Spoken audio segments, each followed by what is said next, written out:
رداء أبيض ارتدته الطبيعة بأزرو والمناطق المجاورة له.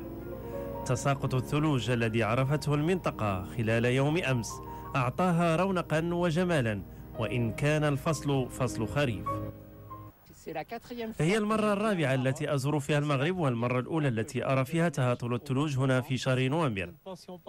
لم نكن نعتقد أن نزور المغرب في فترة تهاطل الثلوج، لقد جئنا للبحث عن الشمس وسنتوجه جنوبا بحثا عنها. البلد ممتاز، نحس بالأمان وليست هناك أي مشاكل أو عراقيل بالطرق، والأمن يقوم بواجباته في حمايتنا.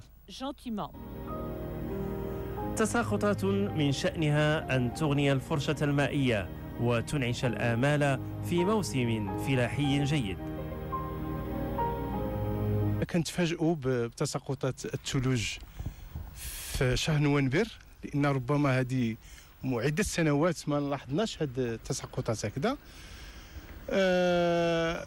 هي الحمد لله هذه أمطار وخيرات ديال الله سبحانه وتعالى اللي غادي تعود بالفضل لساكنة المنطقة، غادي تتم على المستوى الفلاحي وتربية الماشية. هادشي جاب الخير وجايب النفع، وكاين الخير ان شاء الله، اللي بغى الله بغيناه.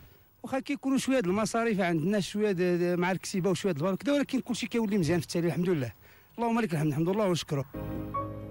هي إذن التساقطات الثلجية الأولى ابتهجت لها الساكنة، واستبشر بها فلاح المنطقة خيرا، عساها تكون بشارة أمل في انطلاق موسم فلاحي جيد.